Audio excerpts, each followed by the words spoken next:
estar ante ti, adorando frente al mar de cristal, entre la multitud, en asombro allí me habré de postrar y mi canto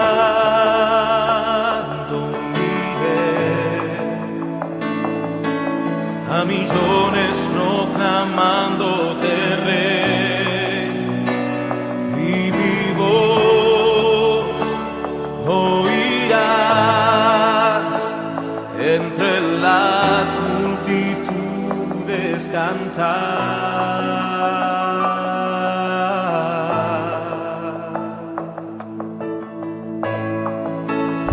Digno es el Cordero de Dios, el que fue inmolado en la cruz, digno de la honra y el poder, la sabiduría suya es, y al que está en el trono sea el honor.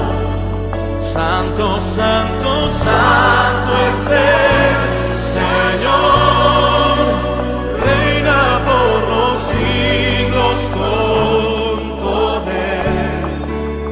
Todo lo que existe es por Él.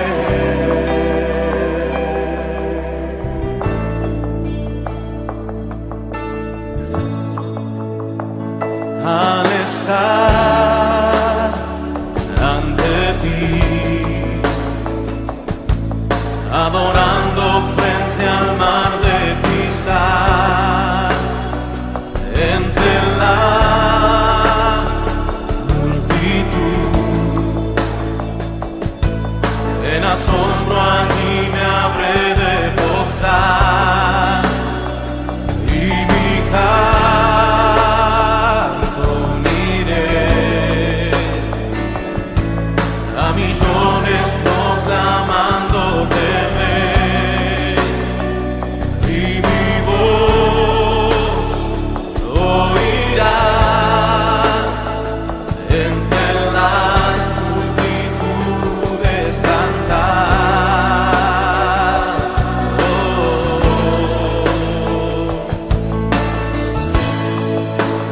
Digno es el Cordero de Dios, el que fue inmolado en la cruz, digno de la honra y el poder, la sabiduría suya es, y al que está en el trono sea el honor.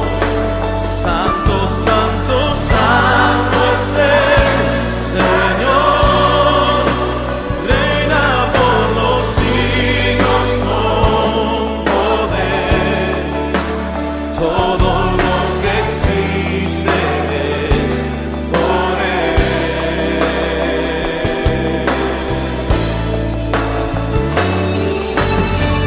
Te damos gloria, te damos honor, digno eres tu Señor, digno de la honra y el poder, la sabiduría suya es, y al que está en el trono sea el honor. Santo, santo, santo es el Señor, reina por los siglos con poder. Todo lo que existe es por Él. Todo lo que existe es por Él.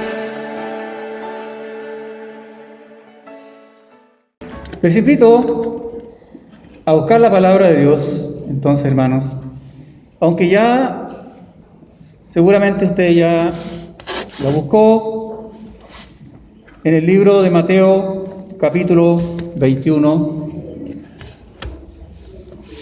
está la palabra de Dios en esta mañana.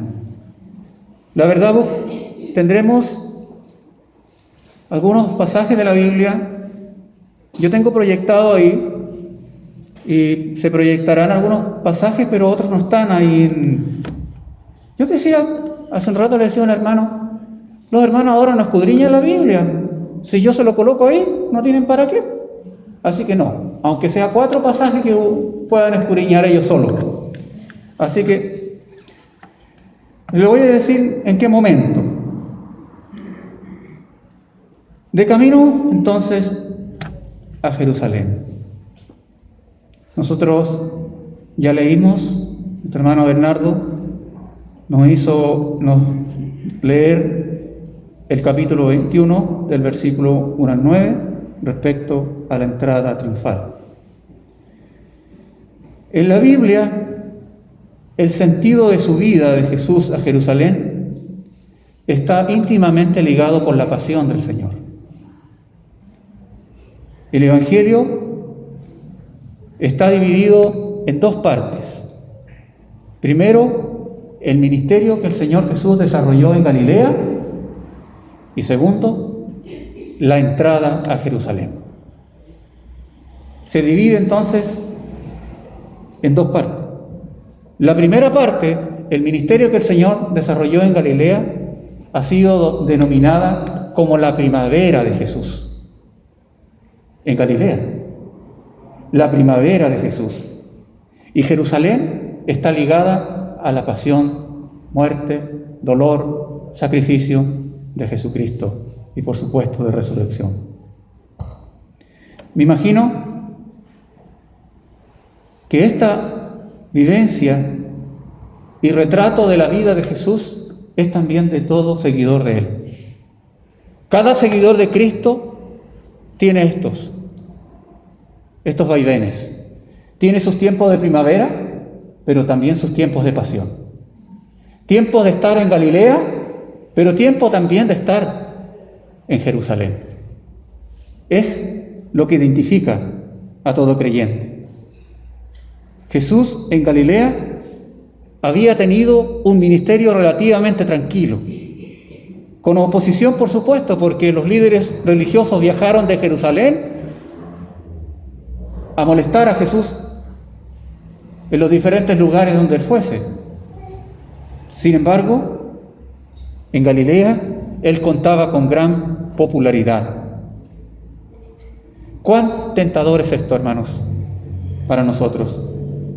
El querer hacer enramadas, porque es bueno estar ahí, como dijeron los discípulos en el monte de la Transfiguración. Cuando le dijeron, Señor, qué bueno es estar aquí, y queremos quedarnos aquí. Y cuán difícil es movilizarnos cuando pasamos por estos tiempos por Galilea, cuando estamos bien, cuando nos sentimos cómodos. Es difícil movernos. Y Jesús estaba allá, en Galilea. Pero nosotros como Jesús, que Él siempre estuvo consciente que tenía que movilizarse. Y Él siempre lo dijo a través de su ministerio.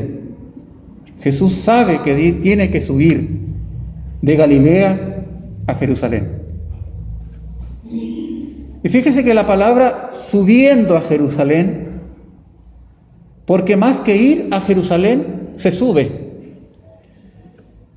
Se dice que los montes de Jerusalén miden una altura de los autores son diversos, pero el que menos encontré dice que los montes son en altura entre 300 metros, 600 y 800 metros de altura.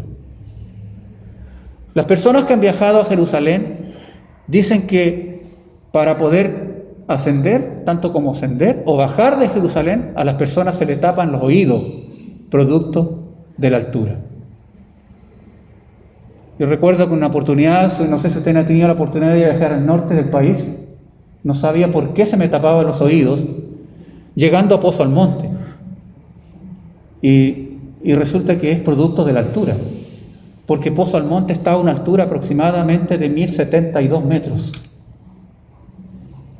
¿Y quién no viera, no? Pero los viajeros a Jerusalén dicen eso. Ay, mi hermana que viene de acá, de Bolivia, ¿no? De La Paz, allá en La Paz. La Paz está ubicada a una altura de 3.640 metros. ¿Qué le parece? Por eso juegan los partidos allá, ¿cierto? Para alcanzar a los oponentes en la altura de La Paz. Y Jesús sube a Jerusalén. Deja definitivamente Galilea como residencia fija, lugar entonces donde había efectuado la mayor parte de su ministerio público. Subir a Jerusalén, montes con un promedio de 300, 600 y 800 metros. Fíjese que desde la visión de los evangelios, el Evangelio de Juan habla de distintas subidas de Jesús a Jerusalén. Juan es el único que dice que Jesús subió varias veces.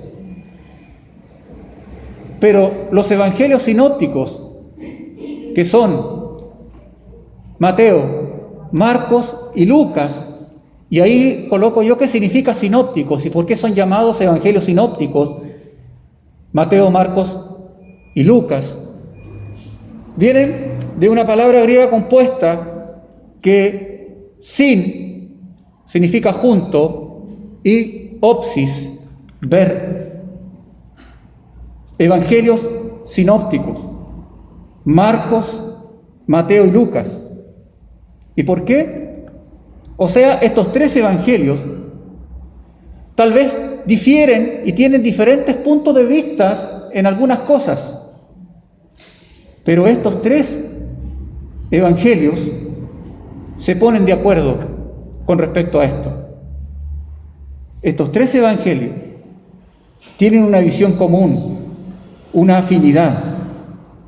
Existe una conexión entre estas tres versiones, pero por eso se llama así, los evangelios sinópticos. Juan dice que Jesús subió en más de una oportunidad a Jerusalén, pero los tres evangelios dicen que Jesús subió una sola vez. Mateo, Marcos y Lucas. Que subió Jesús a Jerusalén una sola vez. Bueno, de hecho, para los evangelios sinópticos, Jesús hacía un año aproximadamente que no iba a Jerusalén. ¿Por qué? Porque lo buscaban para matarle. Algunos de los parientes vinieron a él, por supuesto, allá en Galilea, tratando de convencerle que para que él fuera más popular, ¿qué estás haciendo aquí en Galilea? Si tú quieres ser más popular, anda a Jerusalén. Allá está la capital. Pero a Jesús no le interesaba ser popular. Es más, el Señor Jesús, y usted tiene que tener conocimiento de esto, que en más de una oportunidad Él dijo que su hora no había llegado. Y que por tal razón, Él no subía a Jerusalén. Pero el apóstol Pablo dijo en Gálatas 4:4, mas venido el cumplimiento del tiempo, Dios envió a su Hijo. Y llegado el cumplimiento del tiempo, esa hora, Jesús tomó la determinación de ascender a Jerusalén.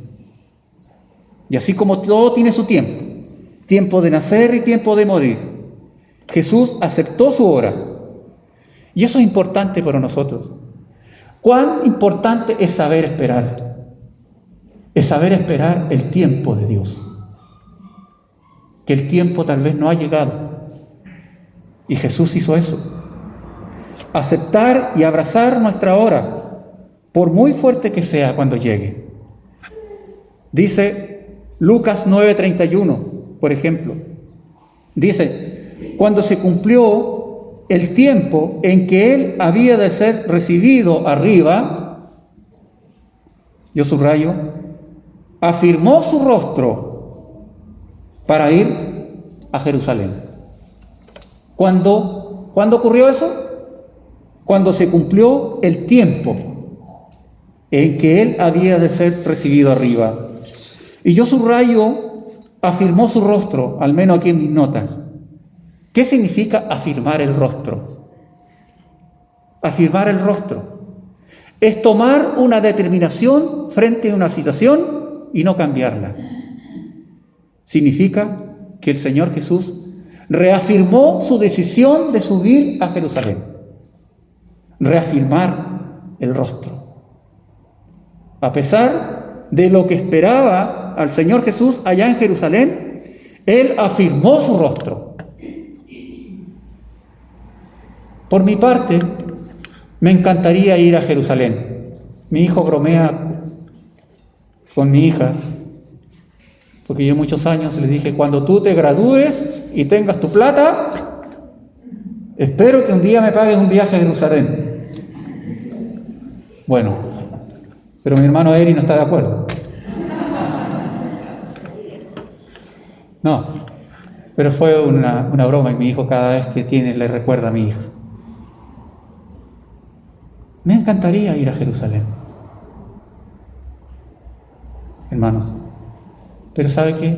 Yo voy por un viaje de placer, un viaje para conocer los lugares de la palabra, un viaje para lo que estoy viendo acá, verlo en terreno.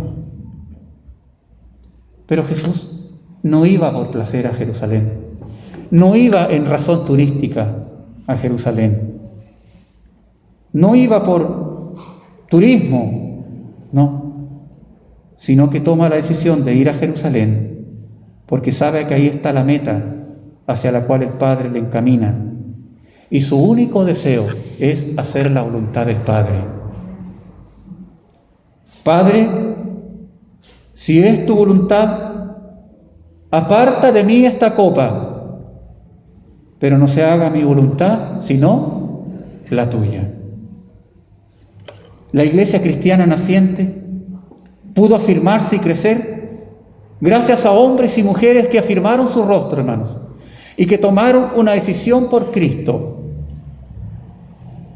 Un hombre, una mujer que le evangelizó a usted, esa persona un día tomó una decisión por Cristo de afirmar su rostro, una determinación, y llegó a hablarle a usted del Evangelio. Usted y yo llegamos al conocimiento de Cristo gracias a personas como ellos. ¿Y usted ya afirmó su rostro? ¿Tú afirmaste ya tu rostro? ¿Afirmaste, ya tomaste una decisión por el Señor? Jesús afirmó su rostro. Los hermanos pentecostales le dicen, pregúntale al que está al lado tuyo si ya afirmó su rostro, ¿o no? Dirían así, ya tomó una decisión por él y nada lo hará cambiar, aunque sabe que el ascenso no es fácil y que tendrá oposición y dificultad y hasta dolor, que afirmar el rostro significa renuncia. Jesús estaba bien en Galilea una vez más, pero determina afirmar su rostro y subir a Jerusalén. El peligro es grande y sus discípulos lo saben, pero nadie hará cambiar a Jesús de su decisión. Quedan apenas 6 meses para que se consuma la obra de redención de Cristo y Él toma la determinación de ir en marcha hacia Jerusalén.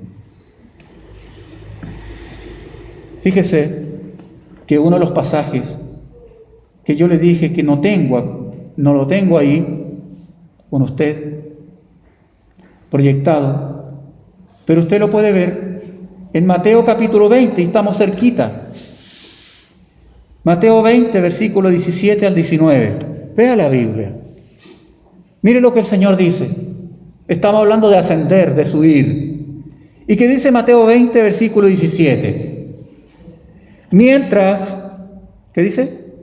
Subía Jesús a Jerusalén, tomó a sus 12 discípulos aparte y les dijo por el camino: ahora, ¿qué dice? Subimos a Jerusalén, y el Hijo del Hombre será entregado a los principales sacerdotes y a los escribas, lo condenarán a muerte y lo entregarán a los gentiles para que se burlen de él, lo azoten y lo crucifiquen, pero al tercer día resucitará. Amigos, subimos a Jerusalén, pero esto es lo que me encuentro. Esto es lo que me va a suceder allá. El Señor afirmó su rostro, tomó una decisión y siempre lo hizo. Hace un tiempo atrás leía a ustedes lo que poéticamente e imaginativamente el escritor H.I. Hester, de introducción a este libro, de introducción al estudio del Nuevo Testamento, él decía, cuando el Señor Jesús afirmó su rostro como uno de los mejores especialistas carpinteros, colgó sus herramientas para poder ir en la misión del Señor. Mire lo que dice este autor. Pienso que María notó un brillo extraño en los ojos de su hijo mayor. Su aspecto era absorto, mientras seguía pensando en su mente la llamada a un ministerio especial. Su forma de ser era más resistente que nunca. Pasaba mucho tiempo solo en los montes. Cada mañana tomaba el rollo del libro que había en el pequeño taller, leía un poco y lo dejaba en un pequeño estante y seguía trabajando y pensando. Luego volvía a leer otro poco y, ausente de todo lo que le rodeaba, proseguía su trabajo. Todo esto era lo que María veía en los ojos llenos de discernimiento. Nada tenía María que decir. Una tarde vio cómo él dejaba las herramientas, limpiaba cuidadosamente el taller y cerraba la puerta con una tensión que indicaba que todo había terminado. Entró en la trastienda y salió a la calle en medio de la soledad nocturna. María sabía que él no iba a dormir. Cambió la ropa de las camas y preparó una comida sencilla que puso dentro de un aseado paquetito. Luego preparó un desayuno muy simple. Al irrumpir el crepúsculo de la mañana, vio cómo Jesús venía de pasar la noche con el Padre, de cuyos negocios le convenía ocuparse. María fue silenciosamente a su encuentro y le llevó hasta donde él estaba un desayuno. Ambos sentados, y mientras él comía, María lo miraba, disimulada, amorosamente impaciente. Ellos no hablaron demasiado, sino que unieron sus almas en una conversación espiritual llena de preguntas. Cuando él hubo terminado, María fue en busca del paquetito y se lo puso en sus manos. Le ayudó a acostar bajo los brazos y le tocó las manos acariciando a su hijo. Por un instante se miraron a los ojos profundamente. Con gran ternura él puso sus brazos sobre ella y la trajo hacia sí. Y cuando estaban en el pasillo que conducía a la puerta, él la besó su frente.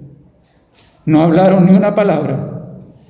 Pasó por el pequeño taller, siguió el camino que iba hacia el este y luego hacia el sur, y menos de 1 kilómetro más adelante tomó el camino principal que conducía a Judea y después al Jordán.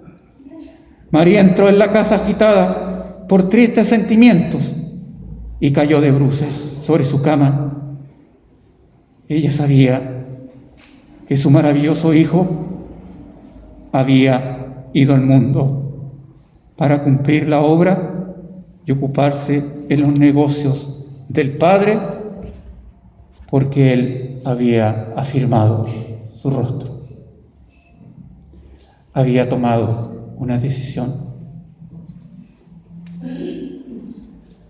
La meta de Jesús es ir a Jerusalén y presentarse como el Mesías y dar cumplimiento a la profecía del Antiguo Testamento. Es precisamente en Jerusalén donde radica el poder político, económico y religioso de Israel. Es ahí donde Jesús tiene que enfrentarse con todos los poderes. Pero también el Señor Jesús sabe que al enfrentarse con los poderes, Él también sabe que tendrá que pagar las consecuencias. Pero Él había afirmado su rostro. Él había tomado la decisión firme. Ahora llegamos al capítulo 21 de Mateo. Y este relato del capítulo 21 al 28-20 de la Gran Comisión, para Mateo es de tanta importancia, porque abarca un tiempo, un periodo sencillo de una semana, hermanos. Es un periodo de una semana, del capítulo 21 al 28, es nada más que una semana. Hermanos, sin desmerecer los sucesos anteriores al capítulo 21 en la vida del Señor y todo lo que ocurrió antes en Jerusalén, hermanos, es la herencia más preciosa de la fe cristiana. Hermanos, del capítulo 21 al 28, aquí está la herencia más preciosa del cristianismo. Es maravilloso del capítulo 20 anterior, todo lo que ocurrió.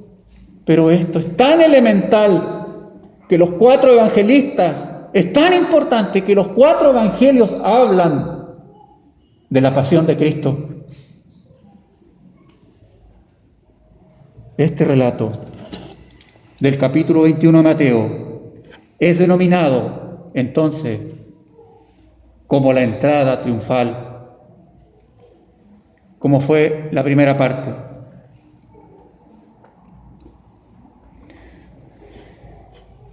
Jesús llega a Jerusalén en tiempo de agitación. La ciudad estaba arrebatada de gente, porque era nada menos que la fiesta de la Pascua. Y Pascua significa pasar por alto. Por eso nosotros la Navidad es Navidad. Nosotros no decimos que es Pascua, porque la Pascua ocurre en este tiempo, no en diciembre. Navidad significa natividad. Pascua significa pasar por alto. ¿Y qué se refiere esto de pasar por alto? Bueno, nosotros sabemos lo que significa, ¿cierto? ¿A qué hace alusión? A la referencia de la liberación de la muerte de los primogénitos cuando el ángel de la muerte venía en Éxodo. ¿Qué pasó? Ahí pongo un retrato, ¿cierto? Que con la sangre del cordero se pintan los dinteles de la puerta y pasa por alto el ángel de la muerte y ninguno de los primogénitos del pueblo hebreo muere. Pasó por alto, Pascua, y es una celebración pascual. Hace referencia entonces a que Dios pasó por alto a los primogénitos israelitas, protegiéndolos de la muerte. Bueno, y en Pascua se hacen sacrificios, comida, es una fiesta de 7 días. Los padres donde educan la palabra a sus hijos, etc. Y fíjese que para la Pascua,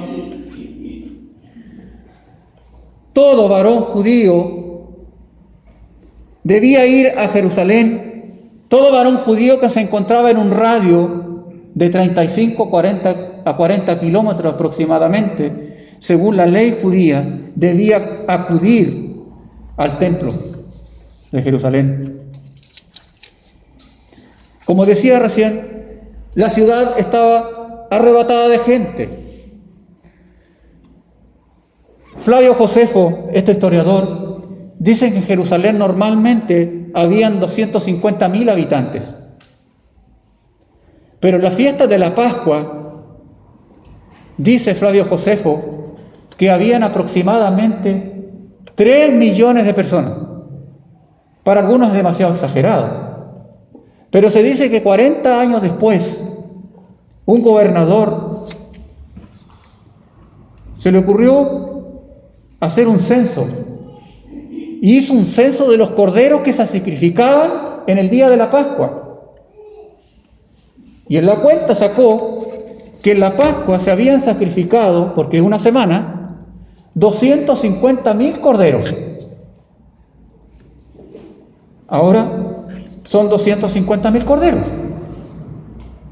¿Y qué tiene que ver eso? Bueno, considerando que cada familia, según la norma pascual, debían reunirse como mínimo 10 personas para comer el cordero, saque usted la cuenta. 250.000 por 10 personas aproximadamente. Ahí tenemos aproximadamente ¿cuánto? 2,5 millones. Pero no estamos aquí contando tampoco a los extranjeros ni a los romanos. Este autor, sea como sea, 2,5 millones, 3 millones, Hester dice que había aproximadamente en la Pascua 2 millones de personas, de judíos. Anda por ahí. Jerusalén actualmente tiene, según el censo del año 2019, 927.000 personas, habitantes, según los datos del 2019. Y en los tiempos de Jesús, según Flavio Josefo, 250.000 personas. Y aquí en la entrada triunfal del capítulo 21 de Mateo, se refiere a Jesús llegando en lo que se conoce como el Domingo de Ramos. ¿O no? El Domingo de Ramos. Y es el domingo antes de la crucifixión. O sea, en un día como hoy, ¿no? Ahora el capítulo 21, versículo 1 dice que cuando se acercaban a Jerusalén y llegaron a Betfagé, al monte de los olivos, Jesús envió a 2 de sus discípulos. Betfagé significa casa de higos verdes. Y allí el Señor Jesús le dio una orden específica a 2 de sus discípulos. Y hay muchas especulaciones respecto cómo el Señor sabía esto. Miren, tan detalladamente lo que Él dice en el versículo 2. ¿Qué le dijo a los 2 discípulos? Vayan a la aldea que está enfrente de vosotros y enseguida hallaréis una asna atada y un pollino con ella. Desátenla y tráiganmelos.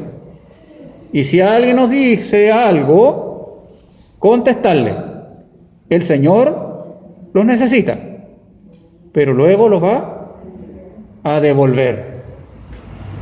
Se especula mucho. ¿Cómo el Señor Jesús sabía todo esto? ¿Se lo había ocultado a los discípulos? Hay muchas especulaciones al respecto. ¿Cómo unas instrucciones tan detalladas? Lo cierto es que Él tenía muy claro, incluso lo que ellos tenían que responder. ¿Para dónde llevan el burro? ¿Qué tenían que responder? El Señor nos necesita. Ah, bueno, ya. Pero fíjese, ya dijimos, hermanos, Él dice, el Señor lo necesita. Ya el Señor no está oculto. Él da ahora a conocer su autoridad y soberanía al ir a Jerusalén. Y así, el Señor entonces anduvo montado en un pollino aproximadamente unos 3 kilómetros hacia Jerusalén. Pero mientras el Señor Jesús iba en el pollino hacia Jerusalén, recuerden que iban muchos peregrinos y caravanas, Él había mucha expectación con respecto a él, a su persona. ¿Vendrá a la fiesta de la Pascua este año? No lo sabemos. El Señor no iba a pasar desapercibido.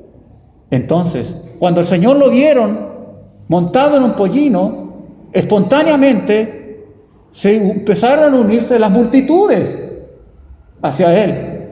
Y empezó la peregrinación, la gente empezó a cantar, a alabar al Señor en el camino. Dice el pasaje que tenemos nosotros ahí, que eso ocurrió más adelante.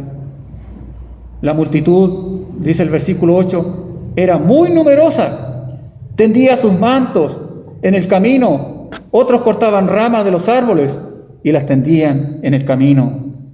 Y la gente que iba adelante y la que iba detrás, decía el versículo 9, decían: Hosana al Hijo de David, bendito el que viene en el nombre del Señor, Hosana en las alturas. Y empezó la peregrinación. Y esto es para aludir lo que dice el Salmo 118. El Salmo 118, versículo 25 y 26 es lo que cantaban los peregrinos. Oh Jehová, sálvanos ahora, te ruego, oh Jehová, que nos hagas prosperar ahora. Bendito el que viene en el nombre de Jehová, desde la casa de Jehová os bendecimos. Porque desde el Salmo 118 al 134, todos esos salmos se llaman los salmos de ascenso. ¿Por qué? Porque los peregrinos cantaban mientras ascendían hacia Jerusalén. Los peregrinos. Entonces, con respecto al cántico y la hosana, algunos dicen que viene del latín. No se ponen de acuerdo con respecto a la etimología de la palabra hosana. No es muy fácil. ¿Cuál es la derivación? Algunos dicen que viene del latín y significa salve. Otros dicen que viene del arameo, porque era la lengua que usaba Jesús, como también los primeros cristianos. Jerónimo lo tradujo en el siglo IV y como sálvanos ahora, que era lo que la gente cantaba de acuerdo al Salmo 118. Sin embargo, no solo se usa como una petición, sino también como una aclamación y exaltación al Señor. Porque ahí dice, sálvanos ahora, sálvanos, como si ellos estuvieran pidiendo, pero también es como una aclamación, como una exaltación al Señor. En el día de ayer, mi hermano Agustín me dice, pastor, acá afuera estaba muy sucio acá afuera del templo. Y sabe, me dice, había una rama grande. Y yo dije, ¿qué rama? ¿Cómo se llama esa rama? Una rama de palmera. Bueno, fíjese que la tradición antigua es que las ramas de palmera no se llamaban ramas de palma o de palmera, se llamaban hosanas. Es la tradición. Hosana. Y quizá originalmente, o no con certeza, pero esta rama se usaba para señalar como una gran victoria. Y es lo que hacían. Como dice el versículo 8. La multitud, que era muy numerosa, tendía sus mantos en el camino y otros cortaban ramas de los árboles y las tendían en el camino. Jesús en repetidas ocasiones había rechazado las aclamaciones de la multitud. No le gustaban las algarabías ni el entusiasmo excesivo de los suyos. Sin embargo, parece que en esa mañana el Señor organizó esta peregrinación. Y es más, como si parece que le agradaba que la gente le aclamara. Porque el Señor Jesús estaba en un espíritu de declararse abiertamente como el Rey, como el Señor, como el Mesías, que todos estaban esperando. Jesús había firmado su rostro para ir a Jerusalén. Ya no era un secreto mesiánico. Ahora hay una noticia que se ha revelado Ahora Él se identifica como el buen pastor, se identifica como el rey que había predicho mismo Zacarías en el capítulo 9, versículo 9. Hermanos, imagínense esa multitud que va cantando y entrando a la ciudad, porque estos vienen 3 kilómetros en la peregrinación, entusiasmados. La multitud pensaba que por fin el ungido de Dios había llegado, que seguramente iba nada menos en el tiempo de la Pascua hacia Jerusalén, en el mejor de sus tiempos. Bendito el que viene a establecer por fin el orden. Bendito el que viene por fin a establecer su reino. Bendito el que viene por fin a establecer su reino, no en Roma, sino en la que misma Jerusalén. Los corazones de esos peregrinos saltaban de alegría. ¡Sálvanos ahora! ¡Ha llegado nuestro libertador! Aquí vamos con él entrando a la ciudad. Imagínense, un comentarista dice que iban en el camino, se unieron peregrinos, iban como 3.000, ya cantando y entrando a la ciudad. Y los que estaban adentro de la ciudad se conmovieron. ¿Qué está ocurriendo allá afuera? ¿Qué está pasando? ¿Quién viene? De hecho, versículo número 10, usted puede ver la gente que estaba en la ciudad se agitó.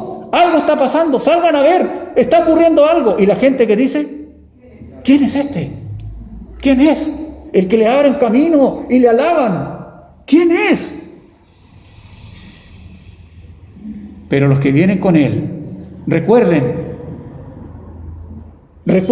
lo que están pensando. Ellos están pensando que ha llegado el ungido, ha llegado el libertador, que por fin se va a establecer el reino de Dios.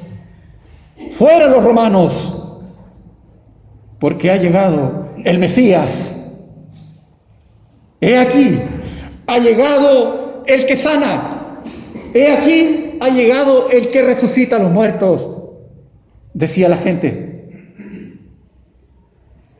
Mire, en el pasaje, otro pasaje que no lo tengo con ustedes ahí, lo que dice Juan, en Juan capítulo 12, versículo 17. La gente entusiasmada, ¿quién es este? Y los mismos peregrinos cuando entraban a la ciudad le respondían a aquellos que no sabían. ¡Oh, sabían! Y ellos decían, ellos daban testimonio. La gente que estaba con él, ¿cierto? Él es el que ha resucitado a Lázaro del sepulcro. Sin embargo, usted vea lo que dice Marcos, este otro pasaje a buscar, capítulo número 11, versículo 11. ¿Qué dice? No nos salgamos del entusiasmo de la gente.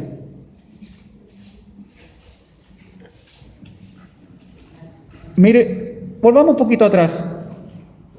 Marcos capítulo 11, versículo 9, para no descontextualizar lo que estamos diciendo. Los que iban delante y los que venían detrás, estoy leyendo Marcos capítulo 11, versículo 9, gritaban, diciendo ¿qué cosa? ¡Hosana! Bendito el que viene en el nombre del Señor. Bendito el reino de nuestro Padre David, que viene. ¡Hosana en las alturas! Eufóricos porque el rey había llegado. Y mire, se produjo un quiebre con el versículo número 11 del entusiasmo. Entró Jesús en Jerusalén y fue al templo. Después de observarlo todo, como ya anochecía, se fue a Betania con los 12. ¿Qué dijeron? ¿A dónde se fue? A Betania. Y dicen que el Señor Jesús todos esos días se fue a dormir allá, a Betania, con sus discípulos. O sea, el Señor Jesús no hizo nada de lo que ellos clamaban. Nada de lo que anteriormente ellos pensaban Jesús hizo.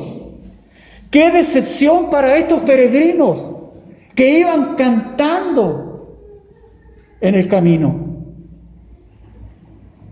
¿Qué Mesías es este? En los días siguientes Jesús purificó el templo, pero no dijo nada en contra de los romanos. Es más, Él dijo en una oportunidad: den a César lo que es de César y a Dios lo que es de Dios. Eso fue lo que dijo. Y ya para el día viernes, esta gran multitud estaba desencantada con Jesús. La multitud que en un momento determinado clamaba Hosana, ahora grita para que el Señor sea crucificado. Y por tal motivo, Él fue a la cruz. Hermanos, en razón de las diferentes corrientes teológicas, algunos dicen, algunos teólogos, que Jesús fue a Jerusalén y fue engañado por los políticos y que finalmente llegó a la cruz. Sin embargo, nosotros debemos entender que el Señor Jesús desde un principio sabía cuál era su misión, ¿o no? No fue objeto de un engaño y que fue engañado en Jerusalén. Él siempre lo dijo. Y Él aceptó su llamado y sabía cuál iba a ser su copa. Él aceptó abiertamente su rol y las consecuencias de él entrar a Jerusalén, de irse de Galilea. Nada fue al azar hacia Jerusalén. El pollino, el burrito no se lo encontró en la calle, no era cualquiera. Él dijo dónde estaba. Los preparativos para la cena del Señor, todo fue calculado y pensado. Todos los acontecimientos de su pasión, lo que iba a hacer Judas, ¿o no? Lo predijo. Lo que iba a hacer Pedro, lo predijo. Nada es por casualidad.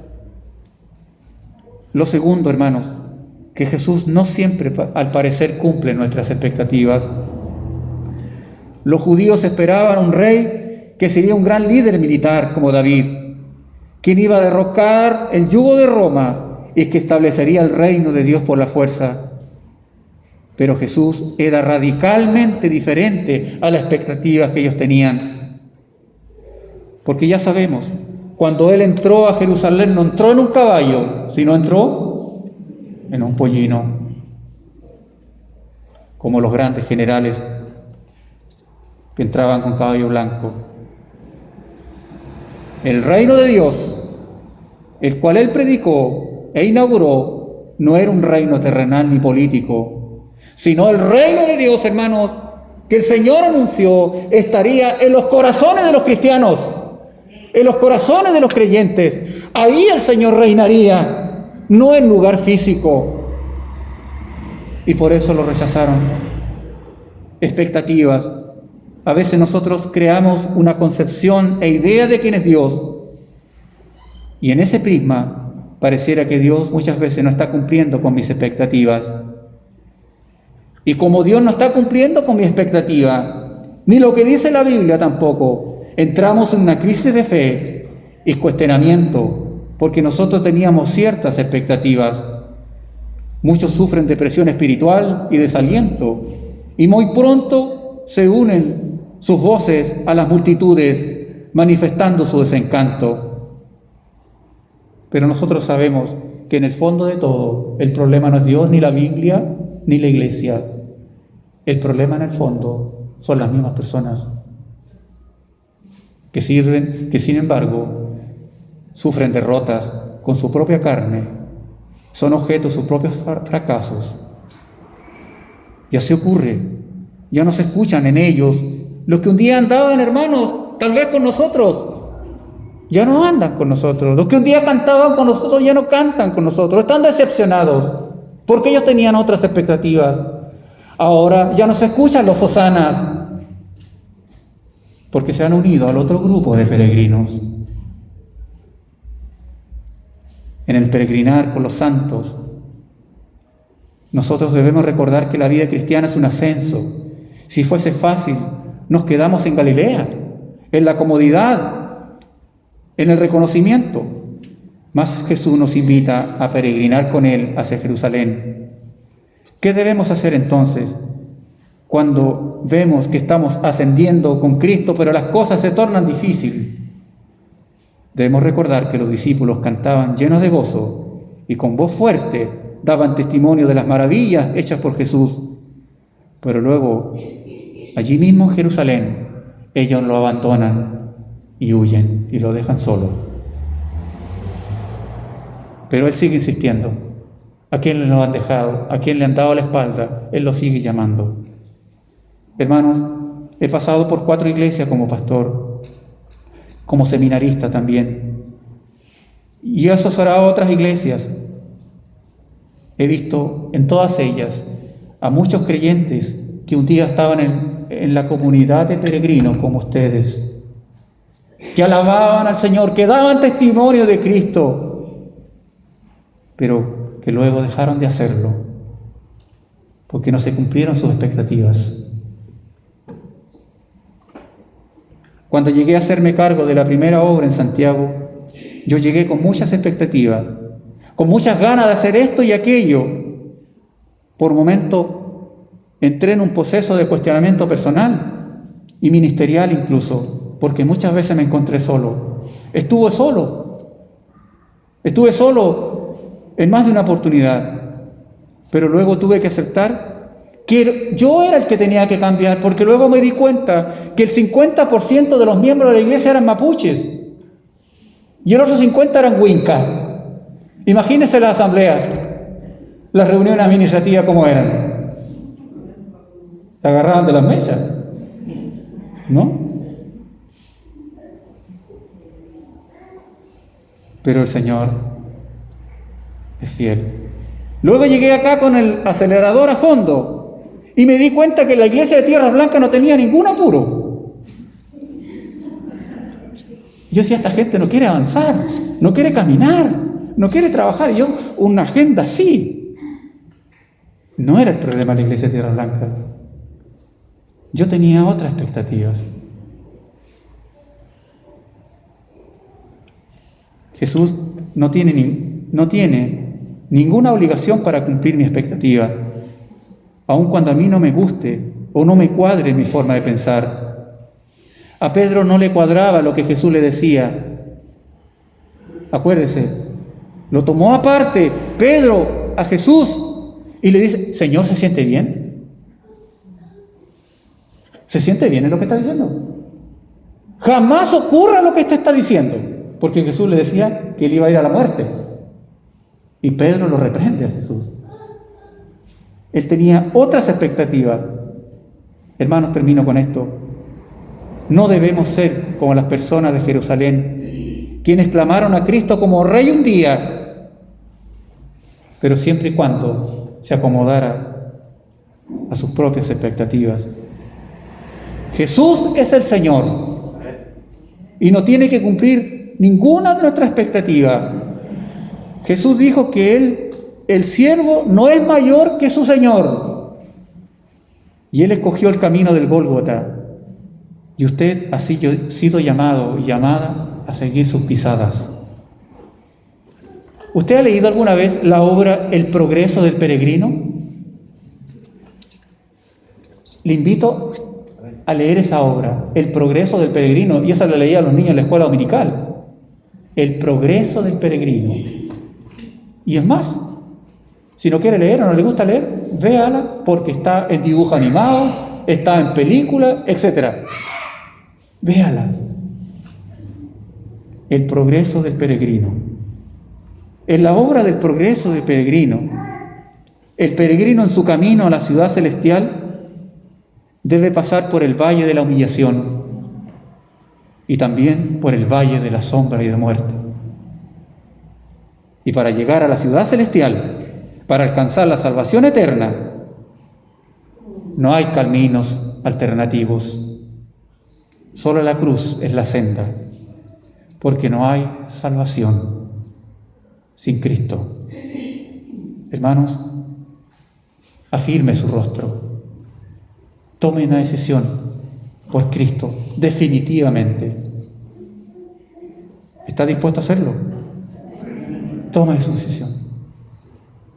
Salga de Galilea. Avanzará hacia Jerusalén. Es más difícil, pero Cristo está con usted. Oremos, Señor. Gracias, Señor. Porque Jesús no se quedó en la comodidad de Galilea, tal vez, con un ministerio próspero, sino Él afirmó su rostro para ir a Jerusalén, aún con todo lo que ya le esperaba, Señor. Y gracias porque Él fue obediente e hizo la voluntad de usted, querido Padre, porque por medio de su sangre nosotros somos salvos. Y por medio de su sangre estamos aquí. Ayuda a nosotros también a afirmar nuestro rostro. Y eso significa hacer cambios y ajustes para poder servirte, Señor. Y sabemos que pasaremos por momentos difíciles y dolorosos, pero estaríamos cumpliendo con la voluntad del Padre. Gracias, Señor, por tu palabra y por lo que va a hacer el Espíritu Santo luego después de mi amén en los corazones de quienes no han oído en esta mañana tu palabra, en el nombre de Jesús. Amén.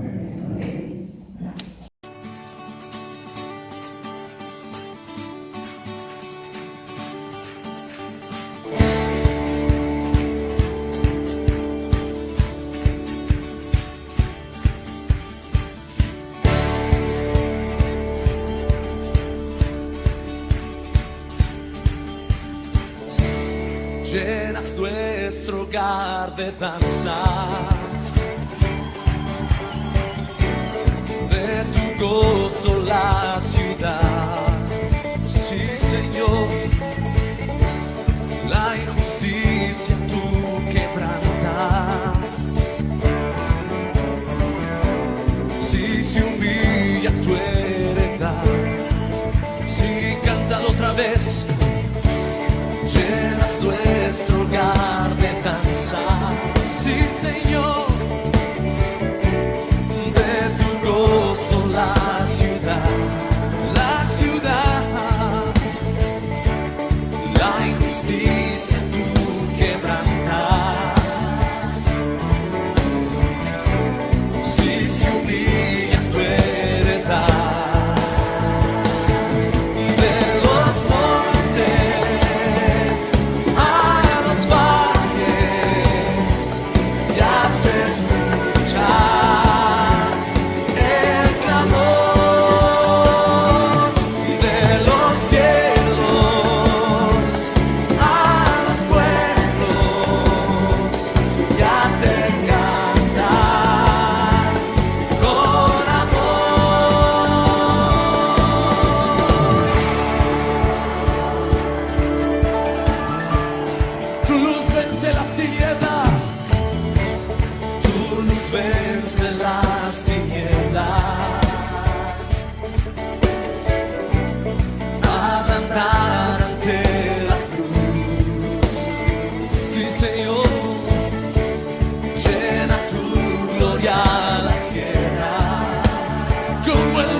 Jesucristo vence todas